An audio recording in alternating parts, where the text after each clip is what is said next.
तक आपने देखा, शहजादी के फेंके पत्थर से उड़न खटोले के गुब्बारे में छेद हो जाता है, जिससे उड़न खटोला बेकाबू होकर नीचे जंगल में गिर जाता है और अली फातिमा के साथ वापस परवाज लौट आता है। तब फातिमा अली से उसके जादूगर होने का राज जानने की कोशिश करती है।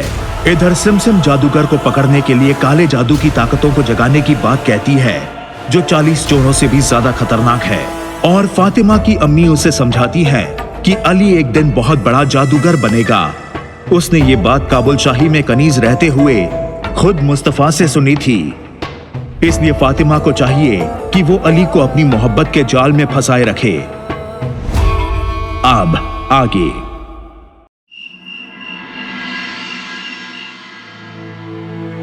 मरहम लगाता हूं।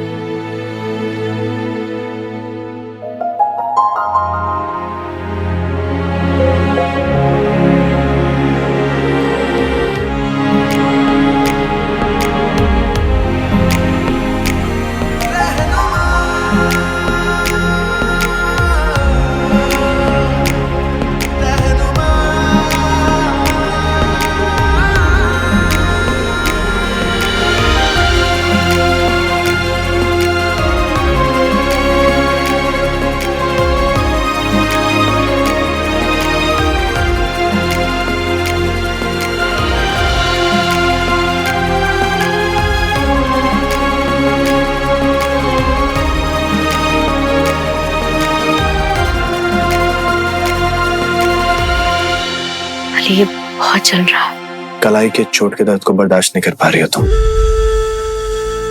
जालिम दुनिया के दर्द को कैसे बर्दाश्त करोगी?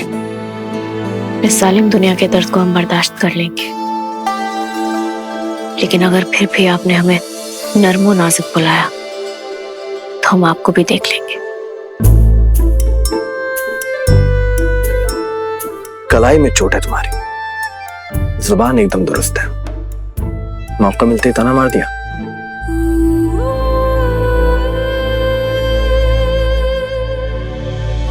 मरहम लगाने के लिए शुक्रिया बेमकसा। तुम ये बार बार ना बेमकसा बोल के तारीफ मत किया करो।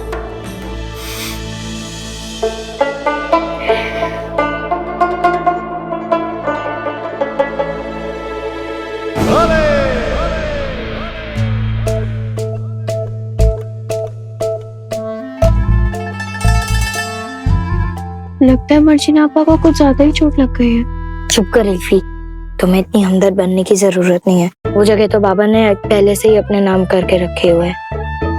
देखो ना कितना ख्याल रख रहे हैं उनका। नफी भाईजान, आप इतने चिढ़ क्यों रहे हैं? बाबा तो आपा की वही ठीक कर रहे हैं ना। कितने मासूम हो तुम दोनों, तुम्हें पता नहीं है मर्जीना आपा की वजह से बाबा की जिंदगी से तुम्हारा पर्दा साफ हो जाएगा। औरत ही औरत की दुश्मन होती है, मैंने भी एक औरत से ही सुना था। अच्छा बाबा, बाबा पापा आ गए। बच्चों तुम लोग अभी तक सोए क्यों नहीं? हमें नींद नहीं आ रही, हमें आपके साथ बात करनी है। हाँ पापा, कितने दिन हो गए, मुझे भी आपके साथ खेल खेलना है। मेरे बच्चों, जिंदगी तुम्हारे साथ कोई खेल ना खेले, इसलिए मुझे मेरी जिंदगी का खेल समझना होगा। अपनी तकदीर की मुसीबत मैं तुम्हारे तकदीर में नहीं डाल सकता। मुझे इंद्रधनुष ढूंढकर मेरे सवालों के जवाबों को ढूंढना ही होगा।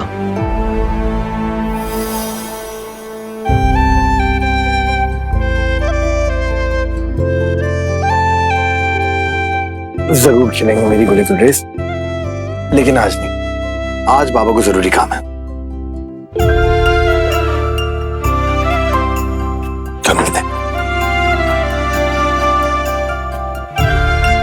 चलो वक्त पे सो जाना।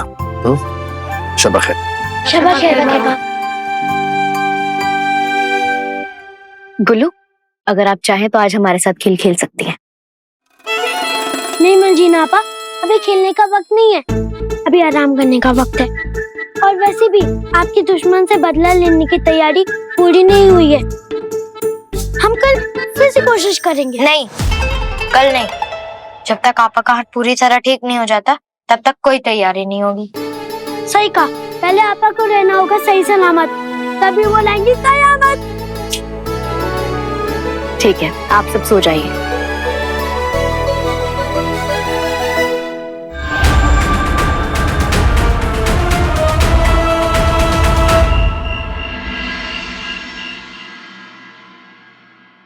नफी, तुम ये कंबल हमारे पैरों से क्यों बांध रही? ताकि हमें कम्बल चोर का पता चल जाए।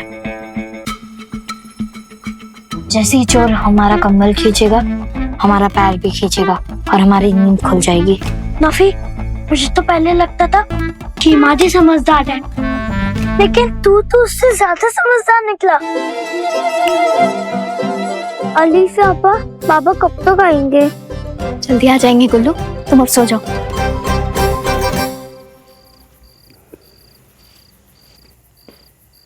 अरे ओ मेरी उजड़ी जिंदगी के शहजादे,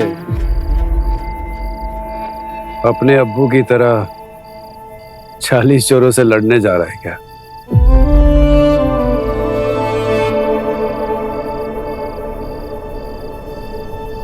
वैसे तू रहता तो यही है हमारे साथ, मामूली गली में, लेकिन नसीब बहुत अच्छा है तेरा। इतने दिन घर से गायब रहा, 40 चोरों के कोहराम ने कितने लोगों की जान ले ली, लेकिन तू अभी भी जिंदा है, मरा नहीं। हाँ,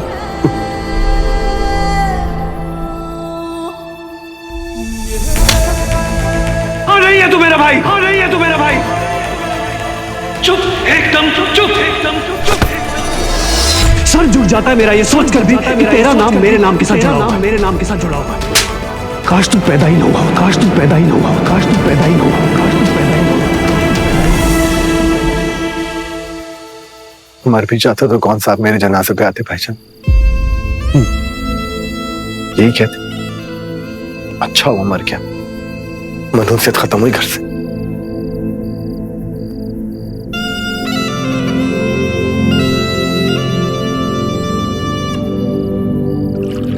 आप कभी मुझे अपना छोटा भाई नहीं मानते ना? भाई हूं आपका भाईजान। बच्चा था मैं जब अब्बू का इंतकाल हुआ, तब से लेकर आज तक मैंने आपको अब्बू माना।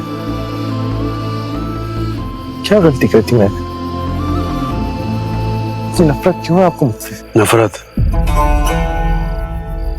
और नफरत के लिए एक वजह हो तो बताऊं।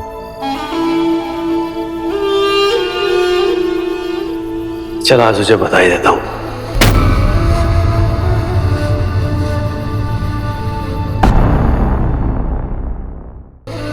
बैठ मेरे साथ, बैठ, आज बात करते हैं दिल से। बैठ बैठ बैठ बैठ बैठ बैठ।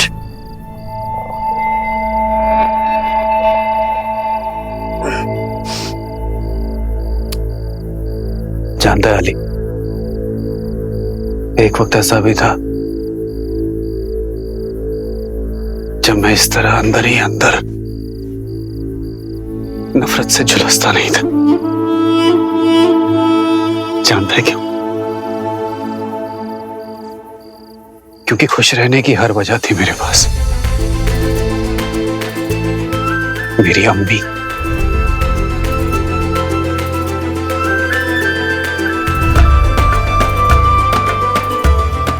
मेरे अब्बू,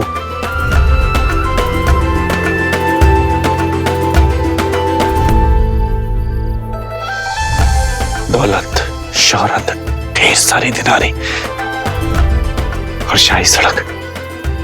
एक ख्वाब की जैसी जिंदगी हकीकत में हम लोग जी रहे थे। किसी चीज की कमी नहीं थी। खाने के लिए बेहतरीन खाना, पहनने के लिए एक से बढ़कर एक लिबास, और लगाने के लिए बेशुमार बेशकीमती खुशबूदार इत्र की शीशियां। इत्र का बचपन से मुझे बहुत शौक था। सोचा था बड़ा होकर शाही सड़क में एक आलीशान घर बनाऊंगा, जिसमें एक कमरा सिर्फ मेरी पसंदीदा बेशकीमती इत्र की शीशियों से भरा हुआ होगा।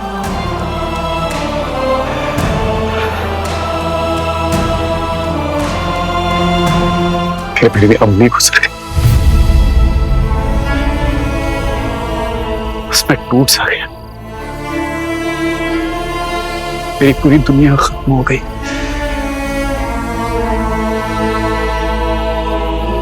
और इससे पहले कि मैं उनके इंतकाल होने का गम भूलता, तेरी अम्मी हमारी जिंदगी में आ गई।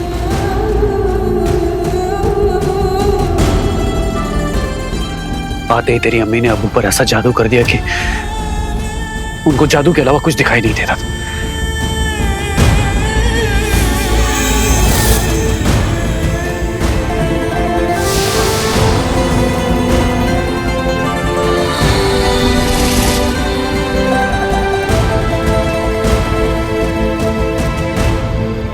और मेरी बर्बादी की जिंदगी शुरू हो चुकी थी।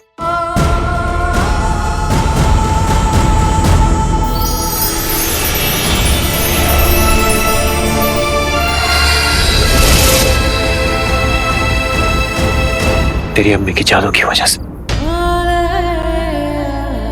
उस जादू के खेल ने ऐसा जादू किया कि उन दोनों में प्यार हो गया, उन दोनों ने निकाह कर लिया। अब्बू भूल ही गए कि उनका एक 7 साल का बेटा भी। याद रखते भी कैसे? तेरी अम्मी उन्हें मेरे पास छोड़ती ही नहीं थी, अपने जादू के जाल में फंसा रखा था उन्हें। जादू के अलावा उन दोनों की जिंदगी में उन दोनों को कभी कभी कुछ नजर ही नहीं आता था। मेरे लिए भी कोई जगह नहीं थी।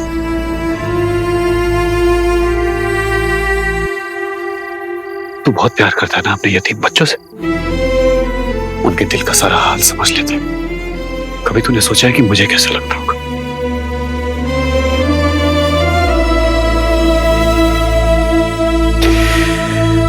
कभी तूने सोचा है अली कि जो बच्चा माँ बाप के होते हुए भी यतीम महसूस करे, उसे जीने में कितनी तकलीफ होती होगी?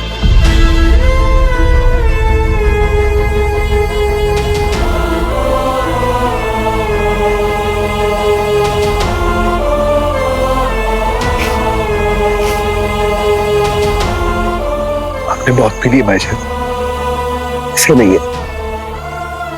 अम्मी अब्बू आपको बेइंतहा प्यार करती हैं। प्यार मुझसे? ज्यादा जोर से मत बोल, ऊपर तेरी अम्मी अब्बू ने सुन लिया ना तो हंसेंगे तुझ पर। कोई प्यार नहीं करता था मुझसे, वो सब तेरे नसीब में था। मेरे हिस्से का प्यार भी तेरे नसीब में।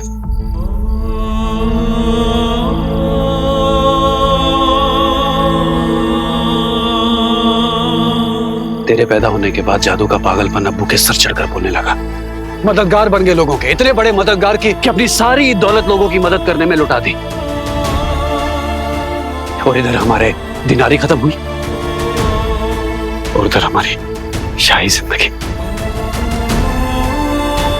गरीबी ने जिंदगी में ऐसी दस्तक दी, शाही सड़क का वो आलीशान घर जहां मैं पैदा हुआ था, जहां मेरी सपनों की जिंदगी थी, जहां मेरी अम्मी की यादें थी।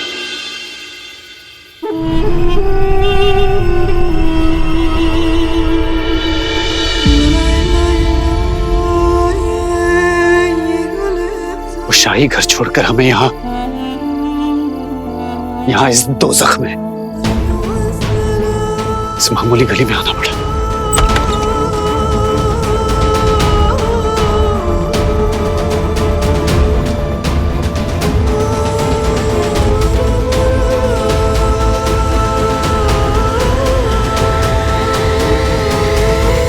ये जो शराब पीने के लिए मैं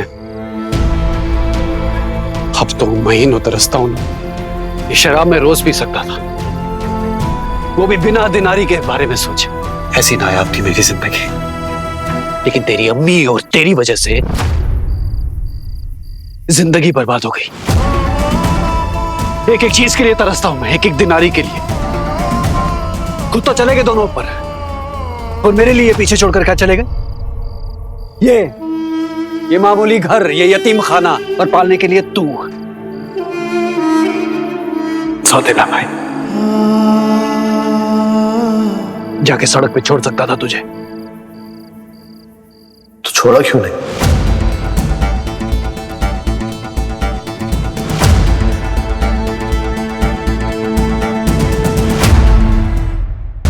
तो छोड़ा क्यों नहीं? तरस आ गया तुझ पर।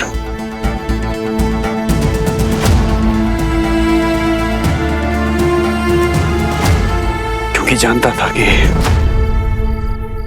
एक यतीम बच्चे के लिए जिंदगी जीना कितना मुश्किल होता है।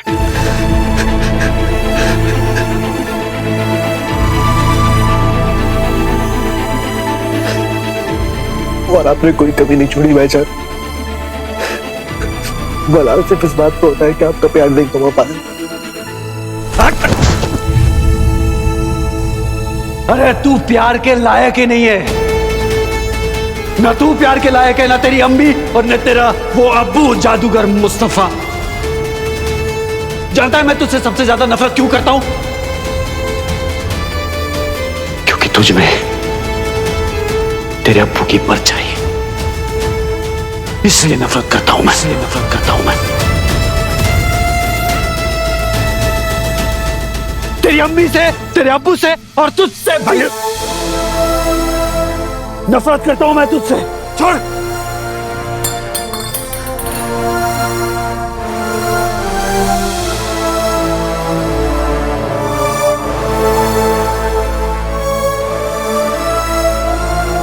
मेरी जिंदगी में जो हालात रहे ना अली, उन्हीं हालात ने मुझे इतना कड़वा बना दिया। मैं बस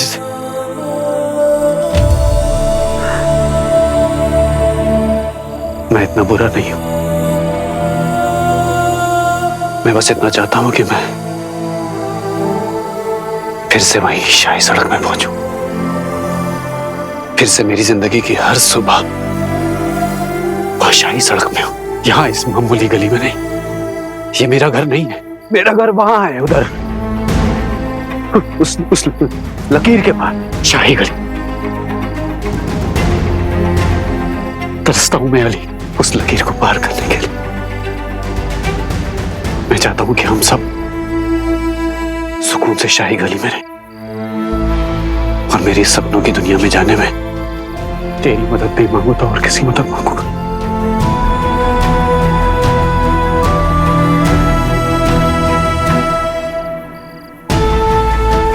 तू ही है अली जो उस शाही सड़क तक मुझे पहुंचा सकता है।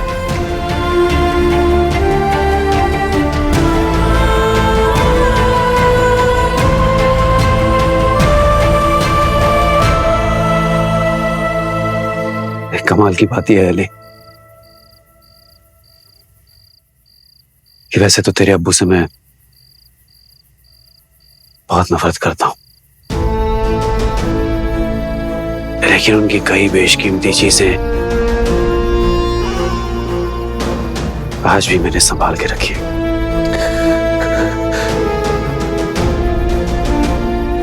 वो जो अपना पुराना कमरा है ना, सब उसमें महफूज है।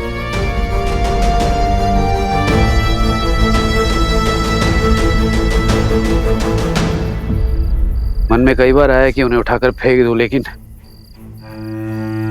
सोचा कि क्या हुआ जो मुझे उनका प्यार नहीं मिला, लेकिन है तो वो अब्बू ही, और अब्बू ही रहेंगे।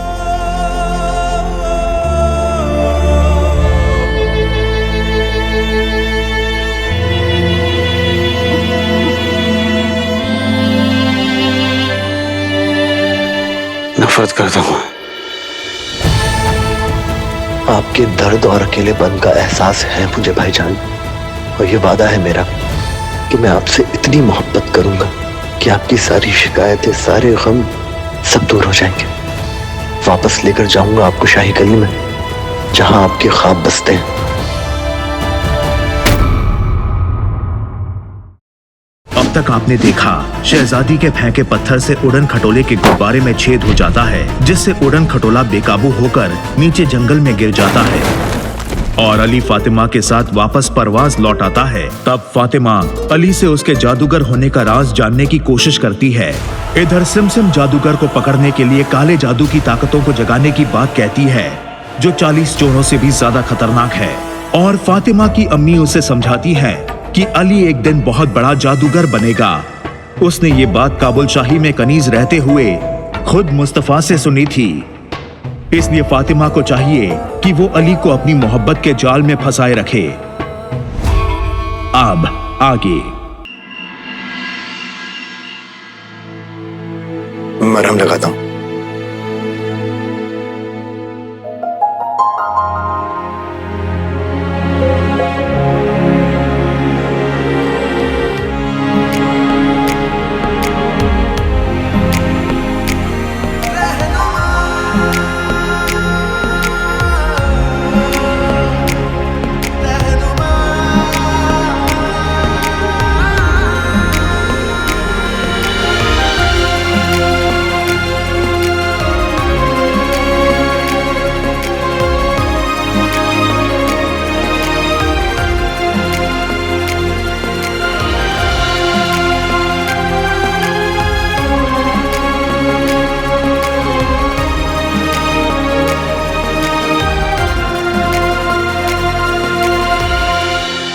ये बहुत चल रहा है। कलाई के चोट के दर्द को बर्दाश्त नहीं कर पा रही हो तुम।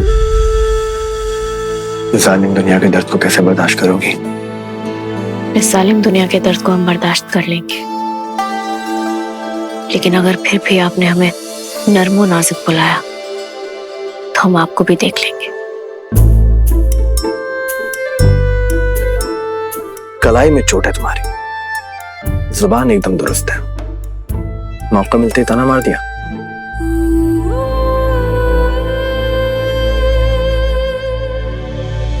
मरहम लगाने के लिए शुक्रिया बेमकसा। तुम ये बार बार ना बेमकसा बोल के तारीफ मत किया करो।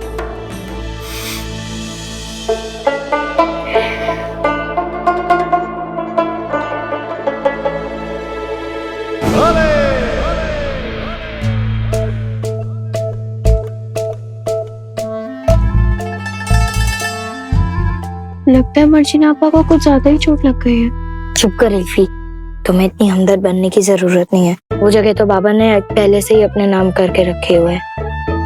देखो ना कितना ख्याल रख रहे हैं उनका। नफी भाईजान, आप इतने चिढ़ क्यों रहे हैं? बाबा तो आपा की वही ठीक कर रहे हैं ना। कितने मासूम हो तुम दोनों, तुम्हें पता नहीं है मर्जीना आपा की वजह से बाबा की जिंदगी से तुम्हारा पर्दा साफ हो जाएगा। औरत ही औरत की दुश्मन होती है, मैंने भी एक औरत से ही सुना था। अच्छा बाबा, बाबा पापा आ गए। बच्चों तुम लोग अभी तक सोई क्यों नहीं? हमें नींद नहीं आ रही, हमें आपके साथ बात करनी है। अरे तू प्यार के लायक ही नहीं है, न तू प्यार के लायक है, ना तेरी अम्मी और न तेरा वो अब्बू जादूगर मुस्तफा। जानता है मैं तुझसे सबसे ज्यादा नफरत क्यों करता हूं? क्योंकि तुझ में तेरे अब्बू की परछाई है, इसलिए नफरत करता हूं मैं।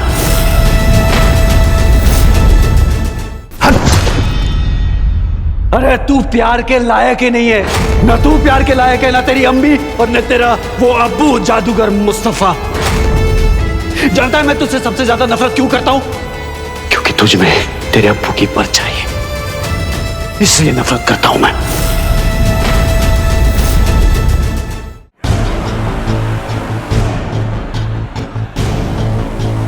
ये तो इंद्रधनुष का नक्शा है। इसका मतलब अब्बू को इंद्रधनुष का रास्ता पता था। कल सुबह मैं अकेला इंद्रधनुष ढूंढने जाऊंगा। नक्शे के मुताबिक यहाँ तक तो पहुंच गया, लेकिन आगे का रास्ता समझ में नहीं आ रहा। अब्बू आप ही कुछ कीजिए, कुछ ऐसा जादू कीजिए कि मेरी सारी मुश्किलें दूर हो जाएं।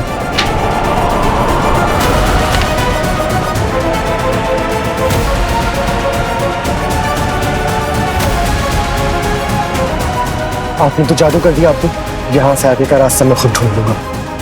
शुक्रिया अब्बू।